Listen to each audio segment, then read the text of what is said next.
Meeting the needs of the global youth population requires evidence-based, scalable, and sustainable initiatives. In response, Making Sense offers a demand-driven knowledge management platform. This platform builds the capacity of people working in youth development in order to address issues around youth, unemployment, and economic inclusion. With a grant from the Rockefeller Foundation, Making Sense has formed and facilitated a learning network of 15 Africa-based organizations. Each of these organizations offers or supports demand-driven training that prepares low-income, high-potential youth to succeed in formal employment, and specifically jobs that require digital skills. The DJA network is demand-driven, and the network chose to focus on how to better use technology and standardized processes to screen recruits for highest potential. Like our network members, you may be seeking to identify the ideal low-income youth and young adults to invest in and to prepare for formal employment. And that's what brings us to this webinar. As the network facilitator working with others, Making Sense has developed a set of training materials and a process to deepen understanding about planning and building an assessment approach. It draws on the latest research, expertise internal to network members, and also external experts. Our webinar facilitator today is Marina Pretorius from EOH. EOH is a member of the Digital Jobs Africa Network and has been a key driver of this learning initiative. What she presents on this webinar is a slice of the tools that have been developed for and generated by the network. We offer them to you and other organizations who want to strengthen their screening processes, particularly for screening low-income, high-potential youth for formal employment. Ms. Pretorius is a registered industrial and organizational psychologist and principal consultant in the Human Capital Solutions Division of EOH. EOH's business focuses on providing clients with solutions and services in the human resources and talent management space. And there, Marina plays a specialist role in incorporating psychometric and other forms of assessments to provide clients with valid and reliable information to make high-quality decisions about people. A little bit about EOH. EOH is a South African-based company that operates with a focus on providing technology, knowledge, skills, and organization ability critical to Africa's development and growth.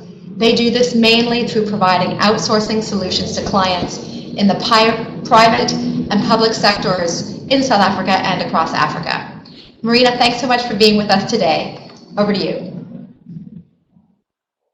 Thank you very much, Fiona. Thanks for that introduction. And thank you everyone who's listening. Maybe a little bit of background of where this approach comes from. In our working with clients, we found the need to explain to clients structured way where to start if they want to build their own assessment approach, and how to put together the different building blocks of what you may come across before in assessing people.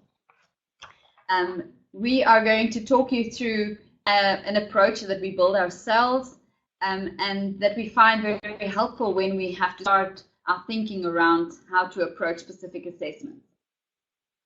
In our view, the more building blocks you have in place, the more mature your practices will be. And we hope that you'll find something that you may have not thought about before when you decide on how to approach the huge task of assessing people to place into roles for development purposes, possibly. Our assessment approach or assessment framework is built around 3 different tiers, which the first one is the assessment benchmark tier. So when people start thinking about jobs and to get people into those jobs, usually the benchmark that they use would be the competence that a person needs to display in the workplace. We come from the premise where we say that all assessment information remains neutral until you introduce a benchmark. In other words, the information that you'll gather on this person's ability or their skills or their natural preferences will remain neutral until you say, what is the requirement of this role that you need to show or need to be in order to be competent. In thinking about competencies, we can differentiate between technical competencies, that those are the job-related skills that are instrumental for delivering results, as well as the behavioral competencies. And those would be the specific behaviors that would be driving those results. People are very often just screened on technical competencies. But when they get into the job, we know that there are all specific behaviors that will support them in being competent, and those being the behavioral competencies. So often we hear that people are hired for their technical competencies but fired for their behavioral or lack of behavioral competencies. Good practice would then require of you to identify both the technical and the behavioral competencies for the role that you are screening for, in order to make very sure that you have a clear benchmark against which you will assess your candidate. Of course, there are a number of methods that you can use to assess these competencies or to determine the competencies, and they can range right from jotting down your own ideas in your own language, in your own views, and saying, well, this is the benchmark. That would be one approach.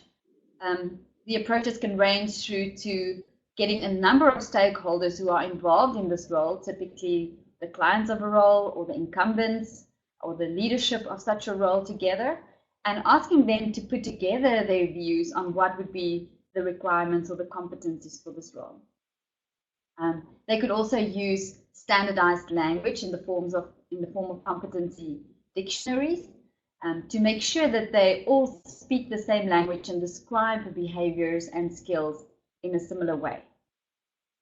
These different approaches, of course, come with their different cost tags and time that's involved in them, but the more rigorous the process, the lower your risk of creating the wrong profile or creating the wrong benchmark against which you will assess your candidates.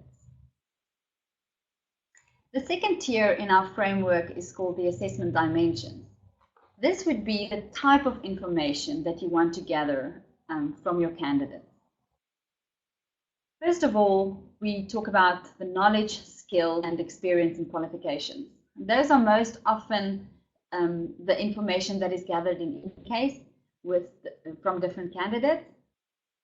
And those would be the basic things that the person brings to the job. The second one is a person's capability or ability. Capability or ability can be things like cognitive ability, emotional ability, like emotional intelligence, or even physical ability. Anything that is deemed important for this role in the form of an ability. Abilities are those innate things that a person is born with and that is developed through nature and nurture, but that can form some form of a ceiling at some point in life that puts a certain limitation around what they would be able to do. Physical abilities are very often very clearly described. For instance, miners who needs to work underground needs to be of a certain fitness level, even be required to be of a certain height to reach certain equipment or a certain physical strength to carry and operate certain equipment. That would be a very good example of a physical ability that a person needs to have. They can develop it and they can strengthen it, but up to a certain point. If we move on to personal attributes, those would be a person's natural preference in terms of how they would like to work or like to behave in the workplace. Personal preferences are not the same as abilities. This implies that if a person has a certain personality preference, for instance, that they like to work with a lot of detail and they like to sit and ponder work and think about it, that would be, if they are required to do that type of work, this behavior will come natural for them.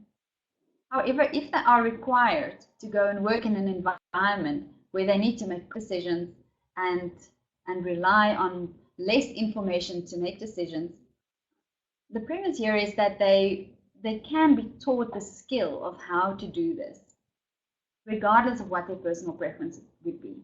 However, if one places them in a situation like that very often, it may be draining, may be demotivating, and it may put them in a position where they are less likely to flow in their natural preference of how they would work. Of course, our purpose of using assessments in terms of personality attributes would be to match a person back to his or her preference and match that in the work environment. You'll very rarely get a situation where you have a 100% match, but the better that matches, the better you'll know that the person will feel comfortable and flow in their natural preference, but also you'll know where they are not matched and where additional support or additional skills may need to be provided to make that person competent or to help them to be competent in their work. The last dimension that we'll be talking about is that one of motivation. And there we think about things like ambition or values or interest. Some people believe that this is actually the core drivers of behavior, is really the motivational aspect of behavior. And a number of studies have confirmed actually that something like interest can be a much stronger predictor of work success than personality preferences in lower level jobs. This implies that where people have a strong interest to work in a specific area or with a specific topic, they may be willing to push through those behavioral preferences that does not fit their own in order to do the job. The third tier that we are adding to this framework are the assessment methods. Now, when people think about assessment, they often think on this level and think this is what assessments entail. But what we're showing here in terms of the assessment framework is that your assessment approach really starts first by putting in place your benchmark, then deciding what is the type of information that I want to gather, and then lastly, choose your method for gathering this information. We start with behavior-based interviewing. Behavior-based interviewing would be those interviews that ask candidates to give you an actual example of a situation that they found themselves in and then talk you through what they did in that situation. And that should relate back to the competency that you typically want to assess them. It's based on the premise that past performance predicts future performance. So if a person can give you a good example of how they handled stress in the past with a difficult client, the premise is that they may be able to repeat that behavior in your context of where you may be requiring it. There's a number of things that can be kept in mind when doing behavior-based interviewing, such as recording this and scoring it against specific criteria. But the most important thing is to, again, go back to your competencies that you've identified and ask people to give you examples of where they've been in the past, and then scoring those answers. The second method called work sample assessment. Work sample assessment is a method by which you expose a candidate to the same or a very similar task that they will be doing in the job in order to assess the success of their behavior. For instance, if you would be screening for call center agents and one of your competencies are clear communication over a telephone in terms of language pronunciation or formulating of thoughts before answering a client, you can design your work sample assessment in such a way that you give the candidate an opportunity to answer questions or do the interview even telephonically, and then also score their pronunciation and their formulating of thoughts before they answer your questions. That would create an environment or a test environment for them that is very close to the real thing, and it will be an opportunity to actually observe their behavior in that context. It's a method that can be used very successfully on all job levels, and more so in environments where skills or the behavior that you want to see is quite concrete. The last method that we are talking about is psychometric assessment. And those would be assessments that assesses mainly the capability or ability of individuals on a cognitive and emotional level, their personal attributes, as well as their motivation, values, and interest. Psychometric tests would be of a good quality if they are researched and proven to be fair and valid and reliable in terms of the specific group that you want to assess.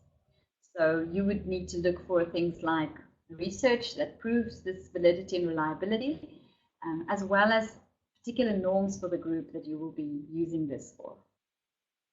If you look back for a moment to this assessment framework, you can see that the different methods can be used to gather different types of information.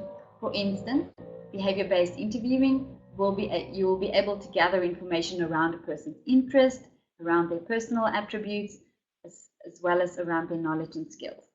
You would be able to create work sample assessments to assess skills again, and maybe even attributes. And you'll be able to metric assessments to assess these different dimensions as well. How to choose and how to now differentiate around what you do.